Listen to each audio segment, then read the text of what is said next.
서울 외곽의 공동묘지. 눈보라가 몰아치는 가운데 검은 코트를 입은 최동훈 노인이 묘지 언덕을 천천히 올라가고 있었습니다.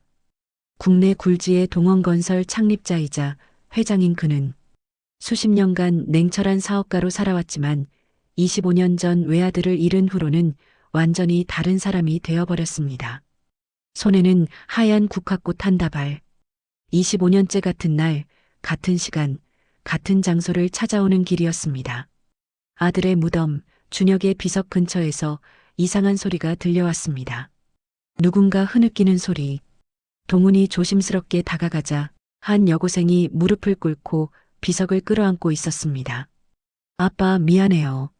정말 미안해요. 소녀의 목소리가 눈보라에 흩어졌습니다. 약속 못 지켰어요.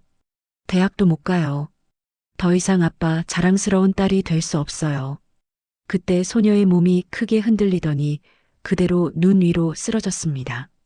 동훈이 급히 달려가 소녀를 부축했습니다. 그 순간 소녀의 가방에서 서류 한 장이 떨어져 나왔습니다. 말기 백혈병 진단서. 예상 남은 시간 6개월. 동훈의 손이 떨렸습니다. 25년 전 자신의 아들도 똑같은 진단을 받았었습니다. 이 우연한 만남이 두 사람의 운명을 어떻게 바꿔놓을까요? 그리고 이 노인에게는 어떤 비밀이 숨겨져 있을까요? 이 이야기가 궁금하시다면 구독 버튼을 눌러주세요. 평범한 사람들의 특별한 이야기를 매주 전해드립니다. 이제 이야기를 시작해 보겠습니다. 구급차가 도착했고 소녀는 급히 병원으로 이송되었습니다. 동훈도 함께 구급차에 올라탔습니다. 왠지 모르게 이 아이를 그냥 둘 수가 없었습니다. 병원 응급실. 1시간 후 소녀가 천천히 눈을 떴습니다. 옆에는 낯선 노인이 의자에 앉아 있었습니다. 깨어났구나. 동훈이 조심스럽게 말을 건넸습니다. 할아버지는 누구세요? 소녀가 경계하는 목소리로 물었습니다. 묘지에서 쓰러진 아이를 그냥 둘 수는 없었어. 동훈이 담담하게 대답했습니다. 이름이 뭐니? 정하늘이요. 소녀가 작은 목소리로 대답했습니다. 하늘이라. 좋은 이름이구나. 잠시 침묵 후 하늘이 먼저 입을 열었습니다. 할아버지는 묘지에 누구를 찾아가셨어요? 아들. 25년 전에 세상을 떠났어. 너랑 비슷한 나이였지. 동훈의 목소리가 낮아졌습니다. 저도 아빠가 6년 전에 돌아가셨어요. 둘 사이에 묘한 동질감이 흘렀습니다. 그때 담당 의사가 병실로 들어왔습니다. 환자분, 오늘 쓰러진 건 병 때문입니다. 검사 결과를 보니 상태가 많이 악화됐어요. 얼마나 남았어요? 하늘이 담담하게 물었습니다. 의사가 망설이다 대답했습니다. 지금 상태로는 6개월 정도입니다. 골수 이식을 받으면 가능성이 있지만 돈이 없어요. 하늘이 씁쓸하게 웃으며 말했습니다. 병원비도 밀렸어요. 이제 치료는 포기했어요. 동훈이 주먹을 꽉 쥐었습니다. 25년 전 아들 준혁이도 똑같은 말을 들었습니다.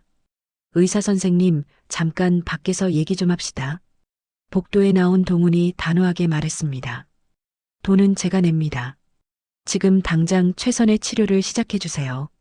의사가 놀란 표정으로 동훈을 바라봤습니다. 하지만 환자와 무슨 관계이신지 그냥 도와주고 싶습니다. 안 되는 겁니까? 병실로 돌아온 동훈이 하늘에게 말했습니다. 하늘아, 치료를 다시 시작해라.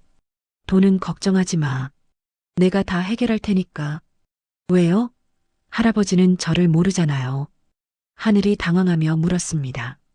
그냥 너를 보면 누군가가 생각나서 그 아이를 위해서 하지 못한 일들을 이제라도 해보고 싶어.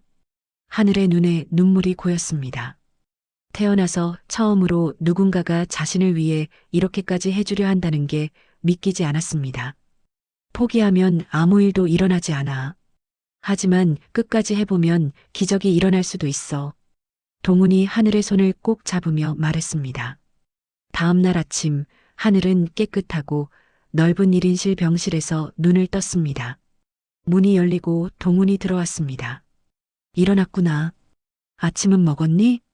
할아버지, 이런 병실은 정말 비쌀 텐데요. 제가 어떻게 갚아야 할지. 갚을 생각하지 마. 동훈이 하늘의 말을 끊었습니다. 그냥 건강해지는 데만 집중해. 그게 나한테는 가장 큰 보답이야. 그때 비서 박 실장이 서류 가방을 들고 들어왔습니다. 회장님, 오늘 오전 이사회 일정이 취소했다고 했잖아. 동훈이 차갑게 말했습니다. 회장님? 하늘이 눈이 커졌습니다. 비서가 나간 후 하늘이 조심스럽게 물었습니다. 할아버지 혹시 회사 사장님이세요? 응. 건설 회사를 하나 운영하고 있어. 동훈이 담담하게 대답했습니다. 하늘이 급히 침대에서 일어나려고 했습니다. 그럼 더더욱 이럴 수 없어요. 제가 할아버지한테 폐를 끼칠 수 없어요. 앉아. 동훈의 목소리에 힘이 실렸습니다. 내가 누군지는 중요하지 않아. 나는 그냥 너를 돕고 싶을 뿐이야. 하늘이 눈물을 흘리며 물었습니다. 왜 저를 도와주시는 거예요? 할아버지는 저를 어제 처음 만났잖아요. 동훈이 창밖을 바라보며 천천히 입을 열었습니다. 25년 전 내 아들도 너처럼 백혈병으로 고생했어. 그때 나는 돈도 있고 권력도 있었지만 아들을 살릴 수 없었어. 적합한 골수를 찾지 못했거든. 아들은 17살에 세상을 떠났어. 동훈의 목소리가 떨렸습니다. 그런데 어제 너를 봤어. 똑같은 병으로 고통받고 혼자서 세상과 싸우는 아이를. 내가 아들을 위해 하지 못한 일들을 너를 위해서라도 해보고 싶어. 그게 나한테 남은 마지막 기회 같아. 동훈은 하늘의 머리를 부드럽게 쓰다듬었습니다. 그런데 하늘아, 너한테 물어보고 싶은 게 있어. 하고 싶은 게 뭐니? 남은 시간 동안 꼭 하고 싶은 일들. 하늘이 잠시 생각에 잠겼습니다. 첫 번째는 아빠 묘소에 예쁜 꽃밭을 만들어 드리고 싶어요. 아빠가 꽃을 좋아하셨거든요. 좋아. 또, 눈 오는 날 놀이공원에 가보고 싶어요. 어렸을 때 아빠랑 가려고 했는데 못 갔거든요. 그리고 멋진 원피스 입고 사진도 찍어보고 싶고요. 바다도 보러 가고 싶어요. 동훈이 고개를 끄덕이며 메모했습니다. 또 있니? 마지막 하나는요. 누군가에게 도움이 되는 사람이 되고 싶어요. 제가 받은 만큼 누군가를 도와주고 싶어요. 동훈의 손이 멈췄습니다. 마음 깊은 곳이 뜨거워졌습니다. 좋아. 그럼 이 5가지를 하나씩 이뤄보자. 할아버지가 다 이뤄줄게. 약속한다. 그날 오후 동훈은 조경업체에 연락해 하늘 아버지의 묘소에 겨울인데도 사계절 피는 꽃나무를 심도록 했습니다. 일주일 후 하늘은 휠체어를 타고 묘지로 향했습니다. 하늘이 묘소를 보자마자 눈물이 흘렀습니다. 묘소 주변에 형형색색의 꽃들이 아름답게 피어 있었습니다. 황량했던 묘소가 작은 정원처럼 변해 있었습니다. 아빠 꽃밭이다. 아빠 꽃밭이에요. 하늘이 울먹이며 말했습니다. 아빠도 하늘에서 응원해 주세요. 제가 꼭 나을게요. 첫 번째 소원, 아빠 묘소에 꽃밭 만들기 완료. 병원으로 돌아오는 차 안에서 하늘이 물었습니다. 할아버지 아들분은 어떤 분이셨어요? 착한 아이였어. 자기보다 남을 먼저 생각하는. 마지막까지도 자기 걱정보다 나를 걱정했어. 동훈의 목소리가 조금 떨렸습니다. 그날 밤 동훈은 박 실장에게 지시했습니다. 전국의 골수은행에 연락해서 하늘이와 적합한 기증자를 찾아봐. 하늘이 병원비는 내 개인 계좌에서 처리하도록 해. 회장님, 혹시 이 아이가 회장님과 무슨 관계라도. 가족이야. 비록 피는 섞이지 않았지만 이제 내 가족이야. 동훈은 지갑에서 아들 준혁이와 함께 찍은 오래된 사진을 꺼냈습니다. 준혁아, 아빠가 이번엔 꼭 살릴 거야. 내가 아빠한테 마지막으로 부탁했던 것. 이제야 지킬 수 있을 것 같아. 창밖으로 첫눈이 내리기 시작했습니다. 2주일 후 하늘의 상태가 많이 호전되었습니다. 어느 토요일 아침 창밖으로 눈이 펑펑 내리고 있었습니다. 하늘아, 오늘 기분이 어때? 좋아요, 할아버지. 오늘따라 몸이 가벼운 것 같아요. 그럼 됐어. 오늘 외출한다. 동훈이 웃으며 말했습니다. 외출이요? 어디로요? 내 버킷리스트 두 번째. 눈 오는 날 놀이공원 가기잖아. 1시간 후 하늘은 동훈이 준비해준 예쁜 분홍색 패딩을 입고 놀이공원에 도착했습니다. 눈 내리는 놀이공원은 마치 동화 속 세상 같았습니다. 하늘은 회전목마에 올라탔습니다. 하얀 말을 타고 천천히 돌아가는 회전목마. 동훈은 아래에서 그 모습을 바라보며 사진을 찍었습니다. 할아버지, 저 정말 행복해요. 푸드코트에서 핫도그를 먹으며 하늘이 말했습니다. 이렇게 행복해도 되는 건가 싶을 정도로요. 당연히 행복해도 돼. 너는 행복할 자격이 충분해. 오후 둘은 대관람차에 올랐습니다. 할아버지, 만약에 제가 낫게 되면 할아버지랑 계속 함께 있어도 될까요? 무슨 소리야? 당연하지. 너는 이제 내 손녀야. 평생 함께 할 거야. 두 번째 소원, 눈 오는 날 놀이공원 가기 완료. 해가 지고 놀이공원에 불이 켜지기 시작했습니다. 그런데 바로 그때 놀이공원 입구에서 날카로운 목소리가 들려왔습니다. 하늘아. 하늘이의 어머니가 화난 표정으로 다가오고 있었습니다. 내가 여기서 뭐 하는 거야? 병원에서 연락 왔어. 무단으로 외출했다고. 미쳤어? 엄마, 이분은 절 도와주시는 할아버지세요. 도와준다고? 어떻게? 당신, 우리 애한테 뭘 바라고 그러는 거예요? 여자의 목소리가 의심으로 가득했습니다. 하늘이를 사랑하기 때문입니다. 저한테 하늘이는 이제 가족입니다. 동훈이 조용히 대답했습니다. 우습네요. 피 한 방울 안 섞인 애가 무슨 가족이에요? 여자가 비웃듯 말했습니다. 어머니의 말에 하늘이 고개를 떨궜습니다. 엄마 말이 맞아요, 할아버지. 저는 할아버지 가족이 아니에요. 그냥 남이에요. 하늘이 눈물을 흘리며 말했습니다. 그동안 정말 감사했어요. 하지만 이제 그만할게요. 하늘이 어머니를 따라 놀이공원을 빠져나갔습니다. 동우는 그 자리에 멈춰서서 멀어지는 하늘의 뒷모습을 바라봤습니다. 그날 밤 동우는 빈 병실을 찾아갔습니다. 침대 위에는 작은 쪽지 하나만 놓여 있었습니다. 할아버지, 정말 고마웠어요. 평생 잊지 않을게요. 행복하게 사세요. 하늘 올림. 동훈이 쪽지를 꼭 쥐고 침대에 주저앉았습니다. 25년 전 아들을 잃었을 때와 똑같은 아픔이었습니다. 사흘 후 동훈은 박 실장을 통해 하늘이 서울 외곽의 작은 병원으로 옮겨 치료를 중단했다는 사실을 알았습니다. 동훈은 곧바로 그 병원으로 향했습니다. 포기하면 안 돼. 동훈이 하늘의 손을 꼭 잡으며 말했습니다. 내가 다시 책임질 테니까 병원으로 돌아가자. 안 돼요. 엄마가 절대 허락 안 하실 거예요. 바로 그때 하늘의 어머니가 들어왔습니다. 당신 또 왜 여기 와요? 내 딸한테서 떨어지라고 했잖아요. 부인, 제발 하늘이를 치료받게 해주십시오. 돈은 제가 다 책임지겠습니다. 됐어요. 우리 일은 우리가 알아서 할게요. 돈 많은 노인네가 동정심으로 우리의 인생 가지고 놀지 마세요. 동우는 자리에서 일어나며 명함을 침대 옆 탁자에 놓고 병실을 나갔습니다. 복도에 나온 동우는 주치의를 찾아가 하늘의 치료비를 익명으로 지불하겠다고 말했습니다. 환자 보호자는 모르게 해주십시오. 그냥 병원에서 의료 지원 받는 걸로 해주세요. 일주일 후 하늘은 익명의 의료 지원 덕분에 다시 치료를 받기 시작했습니다.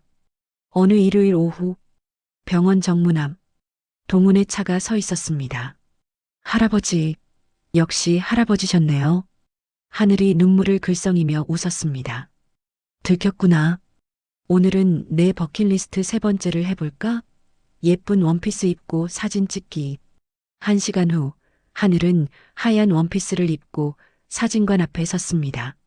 할아버지, 저 정말 예뻐요? 예쁘지. 천사 같아. 할아버지도 같이 찍어요. 우리 가족 사진 찍어요. 사진작가가 셔터를 눌렀습니다. 할아버지와 손녀처럼 보이는 두 사람의 행복한 모습이 사진에 담겼습니다.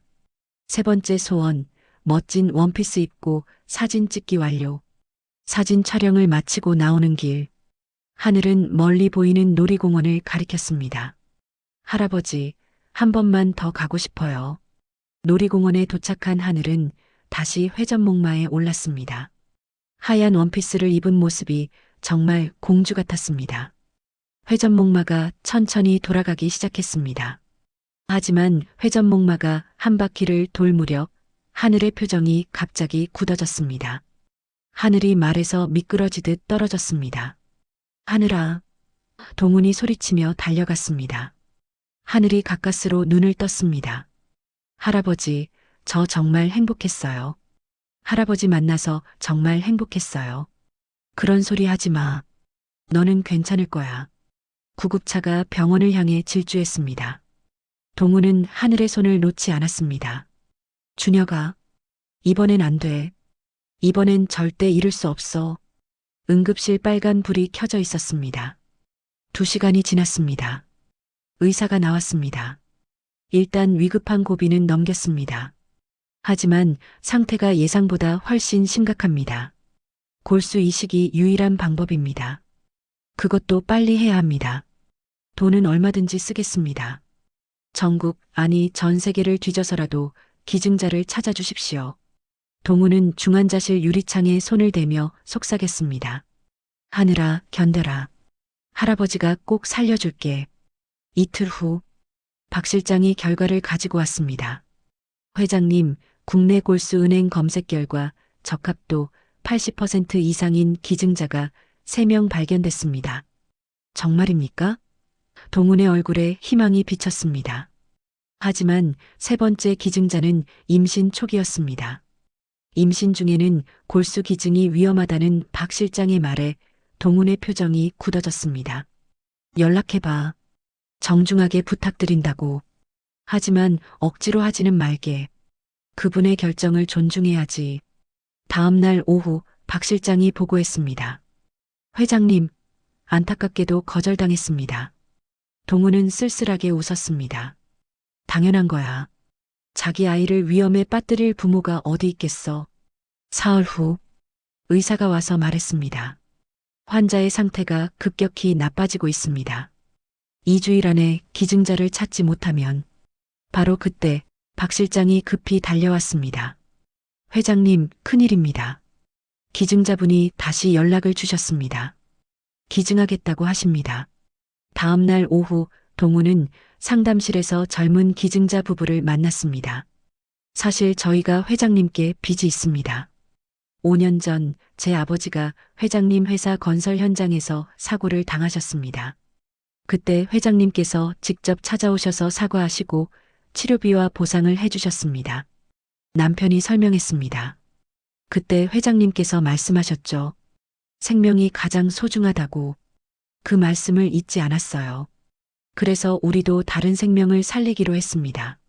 아내가 말했습니다. 의사 선생님께서 안전한 방법을 찾아주셨어요. 제 아내와 아기 모두 안전하게 기증할 수 있다고 하셨습니다.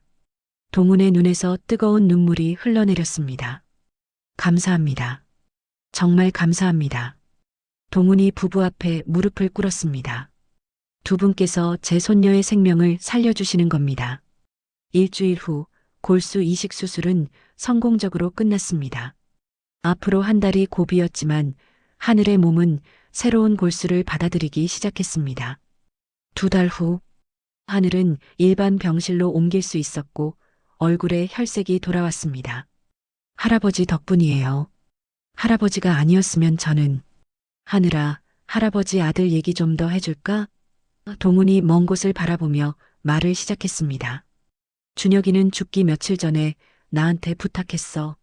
나 대신 누군가를 살려달라고. 자기가 못다 산 만큼 다른 사람이 더 살 수 있게 해달라고. 그러다가 너를 만났어. 처음엔 약속을 지키기 위해서였어. 근데 너와 시간을 보내면서 깨달았어. 너는 단순히 약속을 지키기 위한 대상이 아니라 내가 진심으로 사랑하는 손녀라는 걸. 하늘이 울먹이며 동훈을 꼭 안았습니다. 할아버지, 이제 2개 남았어요. 하늘이 버킷리스트를 보여주었습니다. 4. 바다 보러 가기오. 누군가에게 도움이 되기. 며칠 후 두 사람은 동해안으로 향했습니다.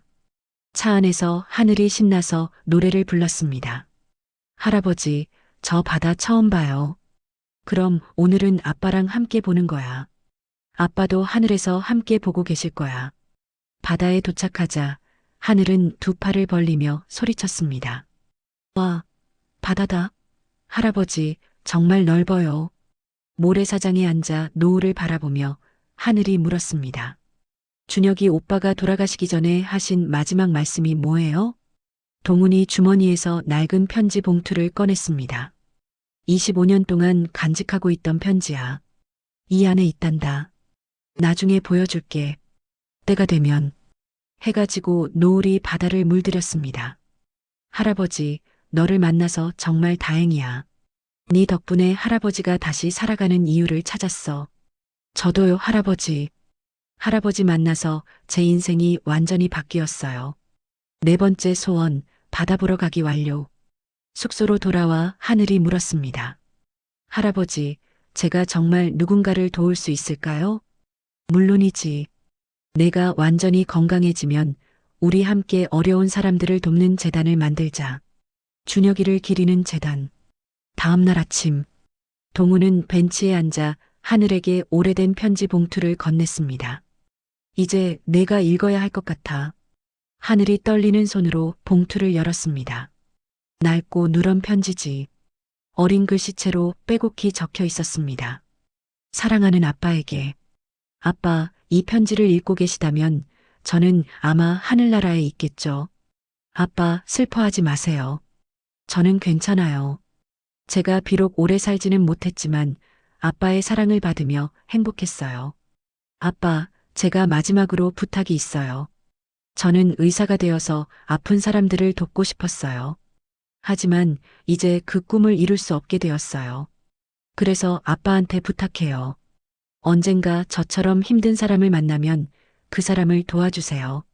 그 사람이 제가 못다 이룬 꿈을 이루게 해주세요. 그러면 저도 하늘에서 기뻐할 거예요. 그것만으로도 제 삶은 의미가 있는 거잖아요. 아빠 사랑해요. 아빠의 아들 준혁이가. 하늘의 손이 떨렸습니다. 눈물이 편지 위로 떨어졌습니다. 할아버지. 그래서 할아버지가 저를. 그래. 너를 처음 봤을 때 준혁이의 편지가 떠올랐어. 25년 동안 지키지 못한 약속.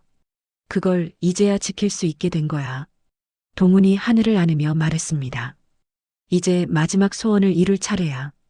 다음 주에 준혁이를 기리는 재단 설립식이 있어. 내가 그 자리에 함께 해줬으면 좋겠어. 일주일 후, 큰 호텔 연회장에서 준혁 희망 재단 설립식이 열렸습니다. 제 손녀 정하늘입니다. 동훈이 단상에서 하늘을 소개했습니다. 하늘이도 백혈병으로 고통받았지만 용기 있게 싸워 이겨냈습니다. 이제 이 재단을 통해 하늘이와 같은 아이들을 돕겠습니다. 하늘이 마이크 앞에 섰습니다. 저는 6개월 전만 해도 죽음을 기다리고 있었습니다. 하지만 할아버지를 만나면서 제 인생이 완전히 바뀌었습니다. 저는 이제 알았어요. 제가 살아야 하는 이유를. 다른 사람들에게 희망을 주기 위해서, 준혁이 오빠가 못다 이룬 꿈을 이루기 위해서 저는 의사가 될 겁니다. 그래서 할아버지와 준혁이 오빠처럼 많은 사람들을 돕겠습니다. 청중들이 기립해서 박수를 쳤습니다. 하늘이 단상에서 내려와 동훈을 꼭 안았습니다. 할아버지, 약속할게요. 꼭 훌륭한 의사가 될게요. 5번째 소원, 누군가에게 도움이 되기 시작. 행사가 끝나고 두 사람은 준혁이의 묘소를 찾았습니다. 오빠, 저 의대생 될 거예요. 오빠의 꿈을 제가 꼭 이룰게요. 하늘이 묘비에 이마를 댔습니다. 1년 후, 할아버지, 붙었어요. 서울대 의대 합격했어요. 하늘이 합격 통지서를 들고 집으로 뛰어들어왔습니다. 하늘아, 정말 대단하구나. 동훈이 하늘을 꼭 안으며 눈물을 흘렸습니다. 준혁이도 정말 기뻐할 거야. 두 사람은 다시 준혁이의 묘소를 찾았습니다. 오빠, 저 의대생 됐어요. 이제 시작이에요. 오빠의 꿈을 이루는 시작. 동훈이 하늘의 손을 꼭 잡았습니다. 하늘아, 평생 할아버지 자랑스러운 손녀로 살아요. 진짜 가족은 피보다 마음으로 맺어진다는 것을 동훈과 하늘이 우리에게 보여주었습니다. 이 이야기가 마음에 드셨다면 구독과 좋아요 부탁드립니다.